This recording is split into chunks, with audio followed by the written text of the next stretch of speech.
This morning, a Florida community is desperately awaiting answers as rescue workers look for survivors in the rubble of the building collapse in Surfside, Florida. As of now, city officials say one person is confirmed dead, 11 people have been hospitalized, and 99 people are still unaccounted for. President Biden declared a state of emergency, and FEMA is now working with the Red Cross to help those who no longer have a safe place to live. NBC News correspondent Sam Brock joins us now. Sam, describe the scene there this morning. Ellison, Joe, good morning. Good to be with you. Officials from the beginning have said it's not what you're seeing above ground, but what's going on below ground that would be so telling. But let's talk about what we're seeing above ground right now. You can see the crews are spraying off all the dust that's coming up from this rubble. That's 3 stories high, full of rubble. Just an indication of some of the conditions right now that fire and rescue crews are up against. They are valiantly going around this building when we know it's not structurally sound, trying to find any of the 99 unaccounted for people right now. Now, 99 needs some context, guys. It does not mean that there are actually 99 people missing, but that the actual, I guess, projection or ceiling of the folks based on the number of units that had fallen off, 55 units, would be registered in that apartment, would be 99 people. So the rush is on right now, urgent hours. We see some video from Miami-Dade Fire going underneath the basement with about a foot or 2 of water that they're wading through using sonar technology, trying to listen and see if they can detect any signs of life. And weather has been a concern. I will tell you,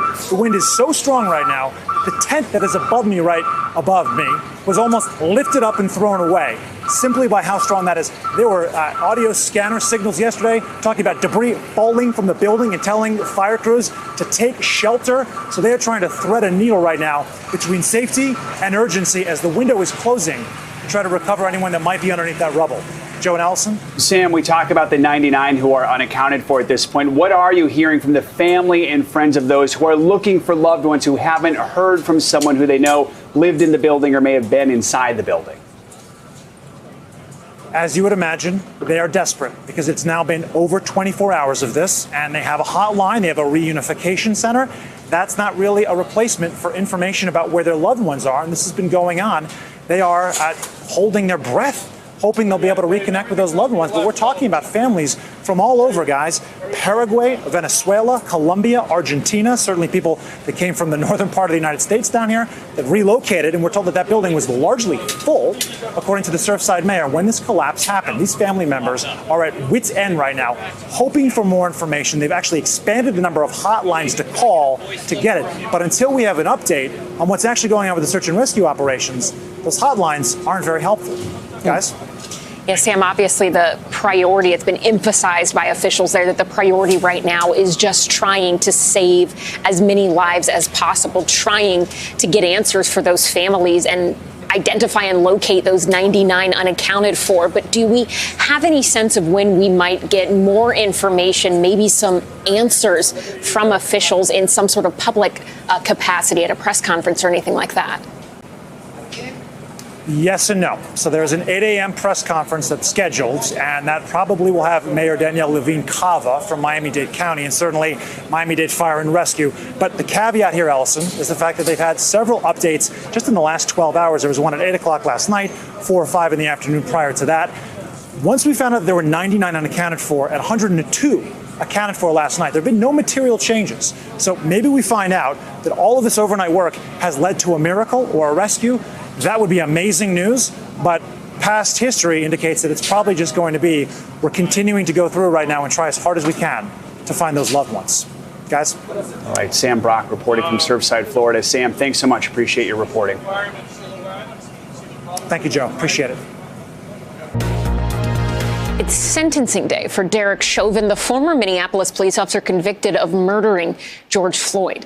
To help us preview the sentencing, we're joined by NBC News correspondent Shaquille Brewster in Minneapolis and NBC's legal analyst Danny Savala. Shaq, let's start with you on this. Tell us kind of big picture, what do we expect to hear today? Good morning there. Well, you know, it could be a day of that, or I should start by saying it'll be a day that's shorter than what we expected during those trial days. You should not expect a day long of hearings. It should be about an hour and a half long. Who we hear from specifically, well, that remains to be seen. We know that we'll hear from the prosecution and the prosecution's team as they announce how long they expect or how they make their request for how long they believe Derek Chauvin should be in prison. We know we'll hear from the defense team. We can expect for Derek Chauvin to have the opportunity to speak. Whether or not he takes that opportunity, well, that is up to him. And we also know we'll hear the judge explain his sentence and then announce his sentence. Now, the day will start with some victim impact statements. We know that the Floyd family is in town. We don't know who will give that specific victim impact statement. That still remains to be seen. But again, it should be a shorter hearing when you compare it to what we saw during the actual trial, also. All right. And Danny, obviously, the big thing people are looking at is numbers. There are kind of a range of numbers that could be given in terms of a sentence. Experts have predicted that Chauvin could get potentially maybe 20 to 25 years. I've heard that people have said this judge, based on just past remarks and kind of his past style, they think he will rule above 12 and a half years. But walk us through all of that. Remind our viewers what crimes Chauvin was convicted of, and then tell us what you're expecting in terms of sentencing and knowing what we know about this particular judge. Chauvin was convicted of second-degree murder, third-degree murder, and then manslaughter. But for sentencing purposes, he's really only going to be sentenced on that lead highest charge, the second-degree murder. The sentencing guidelines say that all other the sentences should run concurrently. So we're really only talking about that lead highest charge. The statutory maximum, 40 years. He's not likely to get that. Instead, the recommended sentencing guidelines suggest a presumptive sentence of 150 months, but a sentencing range of 128 to 180 months. If the judge goes outside that, he can, but it's considered a departure in sentencing parlance. And that means that he has to show a lot more work, and his sentence could be a little more subject to attack on appeal. So the safe sentence for the judge is within that range, even though both sides are asking for departures. In other words, the state is asking for 360 months, and the defense is asking for 0.0 month. Shaq, you have covered this from the very beginning. You were there every day during this trial. What sense do you get of this particular judge, how he might rule, kind of based on just what you've seen in the courtroom in the past and also previous cases? I know that George Floyd's family, if I'm not mistaken, they've said that any sort of middle ground on sentencing is not justice. What are you expecting to see from the judge? And have you heard anything from George Floyd's family? That's right. His family making very clear they want to see the maximum sentence possible. The maximum, of course, is 40 years, but legal analysts say that's not going to happen. You can take that off the table. They're hearing 30 years, and that's the number that they say they will be at least satisfied with, although they want to see Derek Chauvin in prison as long as possible. But in terms of this judge, this is a judge that has a very good reputation here in Minneapolis. He was actually chosen by the chief judge here to handle this case and handle the operations of this case. We saw a lot of him. This was a televised trial, so we saw how he works. We saw how he likes to explain his decision. So I think we can expect to hear a pretty thorough explanation of his sentence from the bench there. We also know that since 2008, he has given a sentence for this crime before, for a second-degree murder before, and the range has been from 12 and a half years all the way up to 40. So it's really hard to say from previous cases and from previous sentences what he will do this time around, but we know that he has a reputation for being fair, and we should expect that today. Danny, one other layer here, if you will, is that Derek Chauvin is also facing federal charges for violating George Floyd's civil rights. Is that something that will impact the defense's strategy as they go into this hearing?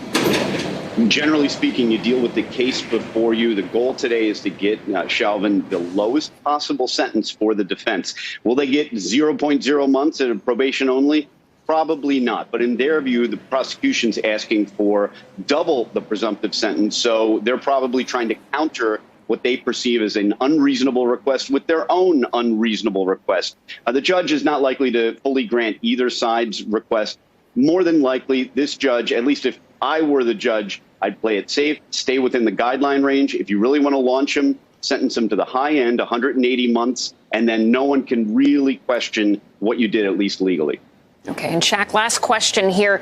Take us sort of big picture past what is going to happen today. And let's talk about those 3 other officers who were on the scene when George Floyd was murdered. All of them face charges and have pled not guilty.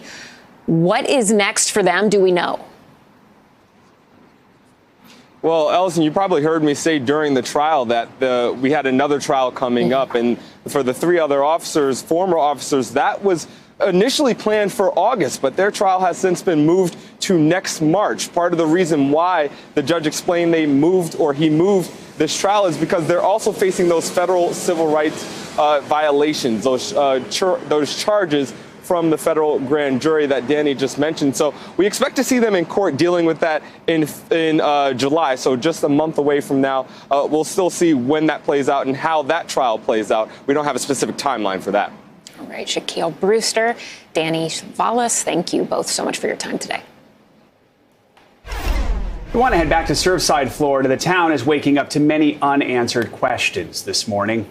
The Oceanside community is home to a large Latin American and also Jewish population. The Associated Press says that foreign ministries from at least 4 countries have reported citizens who are missing after the collapse. Surfside Mayor Charles Burkett joins us now. And Mayor, we want to thank you for taking a few moments to speak with us. I know you've been busy in your community. We've been thinking about you during this challenging time. We know rescue crews have been working around the clock, efforts that we can see above the ground, many things we can't see. But where do things stand with that right now? Are you hearing about anything they've discovered or any progress at all? No, I left the site last night around 12:30, and I'm back at my home ready to head out right now. I'm about 4 blocks away. I can hear the helicopters over the site. I'm going to go walk the site right now and get the latest update on what's happening there. As of last night, the search and rescue teams were out there in force. We did have some setbacks with respect to the weather, and I see on your screen you're seeing maybe that's the fire that we also had. So it's been very challenging, but our only priority right now is to focus all our efforts on search and rescue that rubble. We've got hundreds of family members, and as you said, I've had calls from around the world with family and loved ones that are presumably here at that building, and that's all we're doing today. We're just going to be all over this, and I have some better news for you a little later in the morning. We certainly are hoping kind of at every update that there will be better news. But Mr. Mayor, at this point, I know that it has been emphasized that the priority is trying to find anyone who is unaccounted for, trying to save anyone who may be trapped under all of that rubble. Our colleague Carrie Sanders was reporting yesterday that some rescuers had said they heard what sounded like tapping under some of the rubble.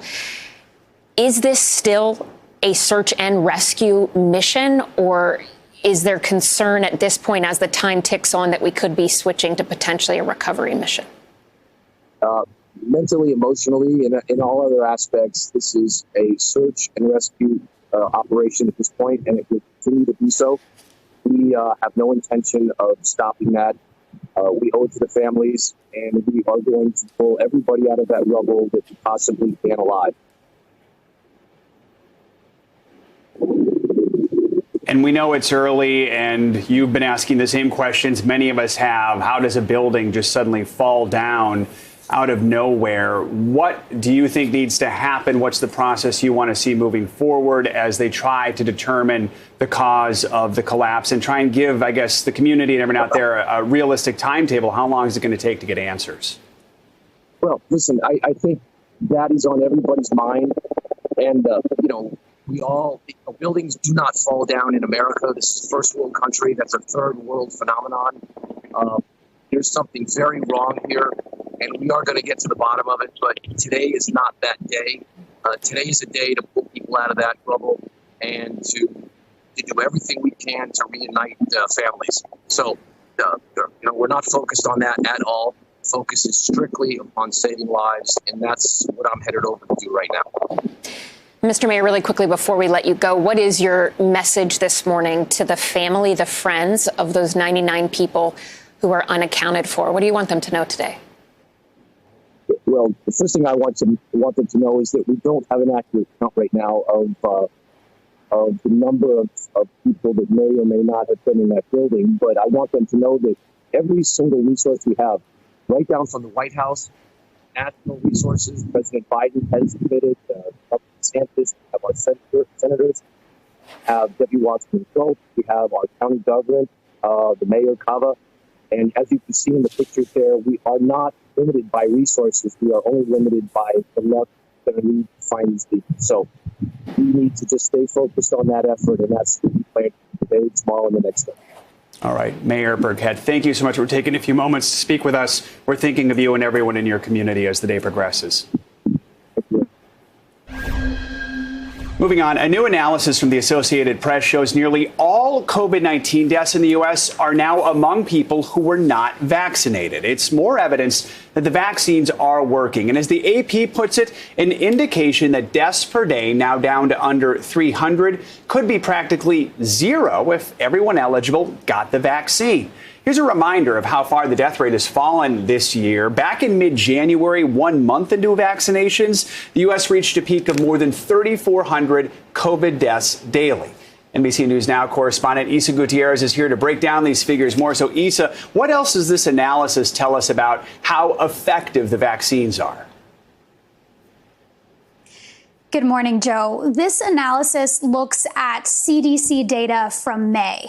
And what it found is that breakthrough cases, so these are infections among people who have already been fully vaccinated, accounted for just 0.1% of COVID-19 hospitalizations that month. Now, when you look at COVID-19 related deaths in May, we're talking about 18,000 COVID-19 deaths, and about 150 of them were these breakthrough infections. So that translates to about 0.8%. Now, again, this is an analysis from the Associated Press based on CDC data. The CDC itself has said that they're not estimating what percentage of COVID-19 hospitalizations and deaths at the moment are breakthrough cases, citing limitations in this data. Joe? Now, Isa, leaders are pushing, of course, to try and get more people to get the shot, especially as the Delta variant spreads. President Biden traveled to North Carolina to talk specifically about vaccines. What more can you tell us about that visit? Yeah, Joe, President Biden urged North Carolinians to go out and get vaccinated. This is a state that has been lagging behind his goal of getting 70% of Americans vaccinated by the 4th of July. Take a listen. The science is clear. The best way to protect yourself against the virus and its variants is to be fully vaccinated. It works. It's free. It's safe. It's easy. It's convenient. As of now, about 42% of the eligible population in North Carolina, so those 12 and older, have been fully vaccinated. About 45% have received at least one dose. Joe? And Isa, dozens of states, including North Carolina there, are offering lottery prizes for people who get the vaccine. Now, Ohio, the state that started that movement, is ending its program. So do leaders there think the lotteries paid off?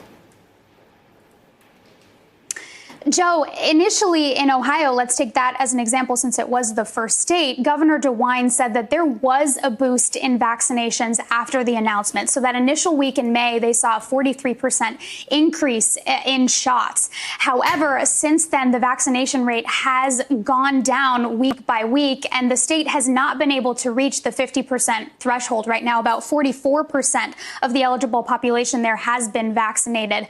Now, when we look at other states that have followed suit, offering lotto prizes such as Louisiana, New York, Maryland, for example, they've had similar issues. You know, right after the announcements, they see a boost, but they're unable to pin down that momentum in the weeks following. Joe? All right. Isa Gutierrez. Isa, thanks so much. Time for a check on your morning news now weather. Bill Cairns joins us. Bill, good morning. What do you have? Hey, Allison and Joe, it's all about the Northwest. And I mean, we have actually two potentially deadly weather activities that are going on this weekend. We have the extreme heat and we have flash flooding that's ongoing now and will continue. But I mean, this heat wave, no one alive in the Pacific Northwest has been through anything like this in this region of the country. So we have 22 million people at risk. Now, just, you run out of superlatives to say this is just a heat wave that is unprecedented for this region of the country in duration and how hot it's going to get. So today we begin to approach the record highs. We're not going to quite get there yet. This is kind of the beginning, the warm-up act. But then by the time we get to Saturday, we start breaking what we call daily record highs, the hottest temperature experienced on that day. So we should beat that easily in Seattle. Notice Portland should up to about 104 degrees. Sunday and Monday are the peaks of the heat wave. That's when we're not only going to beat the daily highs, but we could beat monthly June highs and possibly all-time record highs for a few locations. And you see on Sunday, look at that, 108 in Portland, 105 in Eugene. So the all-time heat wave record in Seattle was back in 2009 at 103.